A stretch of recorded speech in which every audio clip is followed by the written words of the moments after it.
What is up, comic fam? Welcome to the Legion of Comics. I'm Mark. Today I've got another Legion list for you. We're going to look at new comic books for next week and see what books have made the cut and made it onto my reading list or my Legion list. But first, check this out.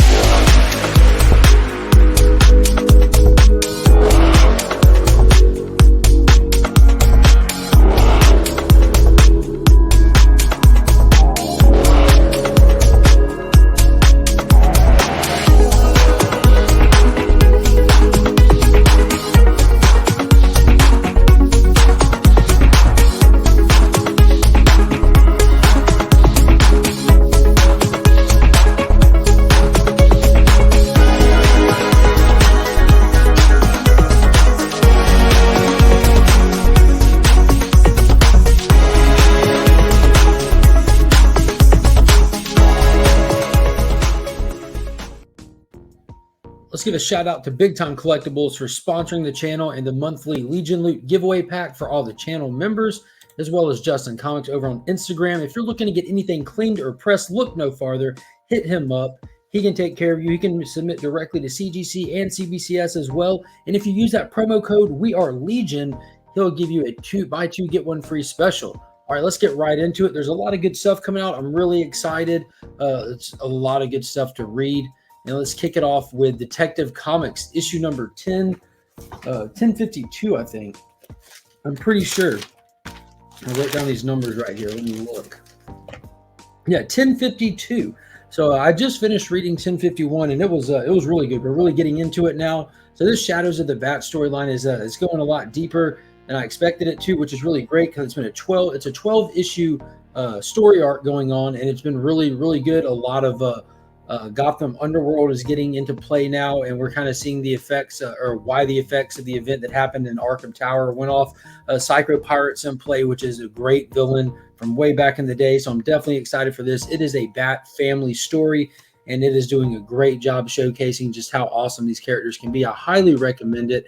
Art is phenomenal. The story's written well. Definitely check it out.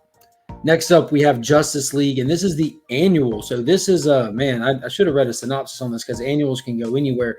But I'm obviously from the cover, it's supposed to be, I do know, the return of Wonder Woman to the team, and she's getting there right before this big event is going to be taking place. And I know y'all hear me mention it a lot, but this whole Death of the Justice League thing, I'm really looking forward to it. I think it's going to be fun. I think it's going to be really fun. So I highly recommend picking this up as a placeholder if you haven't been reading Justice League, but you think you might want to check out the Justice League Death of story that's coming up with 75, you might want to at least pick this up off the shelf and flip through it and see if it might be a good idea to kind of get an idea of where everyone is, what characters to expect in the story and everything, and to see where Wonder Woman's been, because we haven't seen her in mainstream continuity with other superheroes since the events of Death Metal like over a year ago now, just December a year ago. So I'm excited to see the return of Diana. Her mother's been on the team taking the place of the ambassador to man from Themyscira. So I'm ready to get this kicked off. Next up from Tom Taylor, we have Superman, Son of Kal-El, issue number 8. So Jonathan is in full fight against this big sea monster with Jackson Hyde, the Aquaman, in the last issue. And Bendix sent his army of super-powered people to try to intervene and really showcase for the world and try to take a footing. It's kind of like he has his own like corporate superhero team, but things went south really fast, and there was a couple of fatalities that happened. So we're getting the second half of that fight, that story, and to see how this is going to play out and see if Jonathan is going to get this whole Bendix thing in control. And it also has this beautiful Dan Mora cover art. So like, dude, Dan Mora is really killing it right now. Like, I'm excited to see this guy just become a household name. So be sure to give this title a shot. Next up, we're getting back into it after that Christmas special that, dude, brought me to tears. Like, it was I don't know why it was timed out like it was, but we had the Batman Catwoman one-shot special that came out last week, and dude, it was such a phenomenal read. It was really good. But this book, it was in issue number something here. I think it's like number 9, 10, 11. It's around there. I think it's the second to last issue. Either way, all the events are supposed to be coming to a head in this issue, like really seeing Catwoman go south in all three angles, with Bruce, with the Joker, and with their daughter Batwoman, who's their daughter in the future. Not really the future, but in the current timeline of this book. This book really plays out over the course of Batman and Catwoman meeting. to well beyond Bruce Wayne's passing. So it tells you like this a good detailed story on their rocky relationship and the highs and lows of it. It's been really good. It's not definitely everyone's cup of tea, but we're back to Clay Mann doing the art for the last 3 issues. We had Ian Sharp doing art on the inside, which was phenomenal. But getting back to Clay Mann is also going to be a treat. I love those fine, detailed pen lines that he works with. It's just great stuff. Next up, we have Mighty Morphin, issue number 16. So the Eltarian War is getting to the tail end of it. We saw Zordon and Zed battle it out. We saw the Rangers finally kind of get ahead of the fight itself and get their footing again and start knocking out some of the villains, the Imperial that they've been fighting. We've been adding a lot to the mythos of the Rangers with this and how the dynamic of the kind of bigger, more powerful beings in this comic book universe operate. So I'm excited to get the next installment of that and to kind of see how this plays out. I heard that Ryan Parrott, the writer of this, is getting ready to leave the series. And I also saw where he's going to be writing titles for Image Comics. I think some of their superhero lines, which is crazy because Kyle Higgins, who's doing Radiant Black, came from Power Rangers to that. Now they're getting Ryan Parrott over there. And it's like they're kind of sniping the Power Ranger writers that come and write superhero stuff for Image Comics. So I'm going to keep an eye out and see how this knockoff Power Ranger crap flows for Image. I know a lot of people enjoy Radiant Black. I think it's garbage, man, to be honest with you. It's just too rip-off for me. Like it, if you weren't reading Power Rangers or grown up with them, I'm sure it's perfectly fine. It's probably a great story. But for me,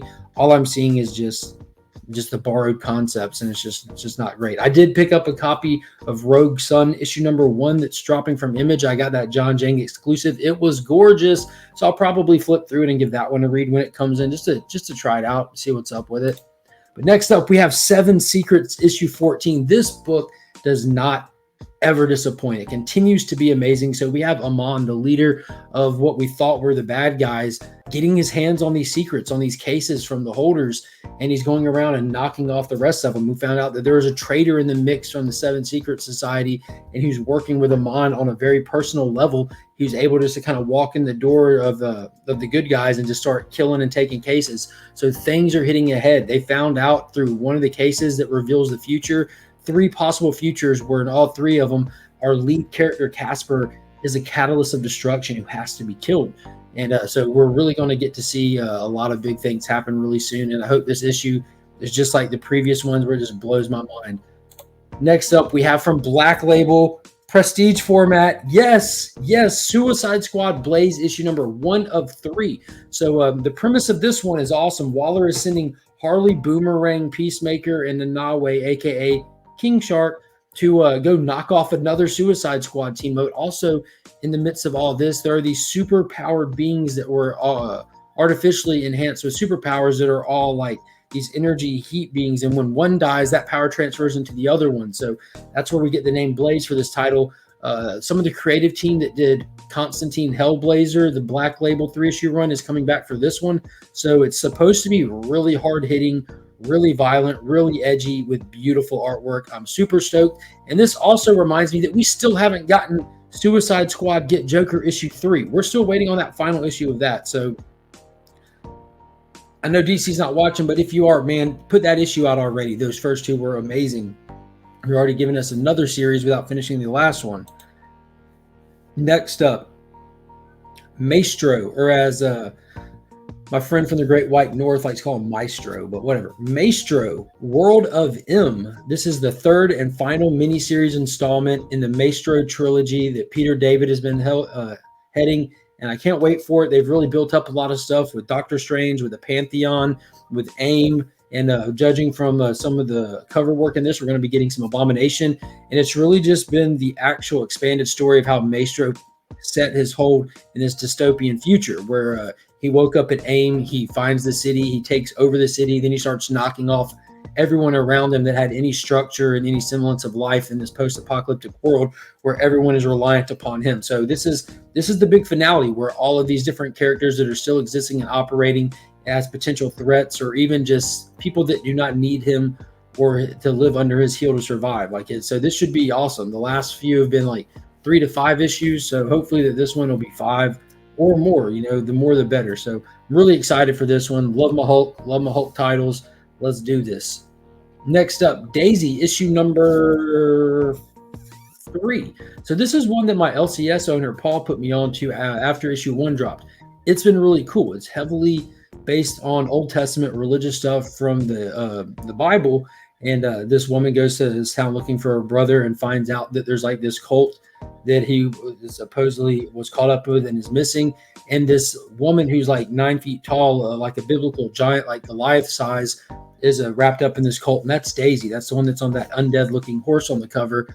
And it turns out like it gets into the whole mythology in the Bible of the fallen angels that knew the daughters of man in a romantic way and bred the giants from old. It's like all of that lore and how they're still alive today, and they're trying to uncover the quote unquote word of God, like the actual language of God, because his word breathes life. And that's where we start getting this undead stuff. They're trying to break this curse that they have on them from being fallen angels in the Old Testament. And it is wicked cool. So I'm really excited for this one. Definitely recommend it. If you like indie stuff, this is definitely one you should check out. Next up, and the final one on my Legion list for this week, is Billy the Kid, issue number 5 or 6, one of the two. I'm sorry, I don't have the exact numbers tonight, guys. I'm slacking. But I just finished reading the previous issue, and he rolls into town, fights a bunch of vampires. He's on this one hair mission to go fight the tornado god and get revenge for killing his family and his entire town. He's lost his mentor. He's on his own. He has discovered that he is a sunslinger, which is kind of like this mythical gunslinger in this really cool mythos. And he's taking out vampires, werewolves, just all these different creatures, witches and whatnot. And him and this old hair that he came across in this last issue are trying to rid this town of all these vampires before he moves on to the next one. So it's kind of like he's just this lone traveler going town to town, trying to get to the ultimate destination and having to solve these problems along the way. But it is really good. I know it sounds crazy. It's another one of those ones like Deep Target, where on the surface it shouldn't work, it shouldn't make sense, but it is exceptional. This is an exceptional comic. If I had to grade it on the Legion scale of 1 to 10, I would give it green for sure all day long. So be sure to look on your shelves this week. Double check. There's a lot of great stuff coming out. There's a lot of books that I'm sure are fire that are not on my list, on my pool list. And if you want to know what my top pick for this week's going to be and why, be sure to check out the Comic Vets channel. Not only will we be doing the Two Cool Guys, Two Hot Picks video every Sunday, he is currently running his 600 subscriber giveaway.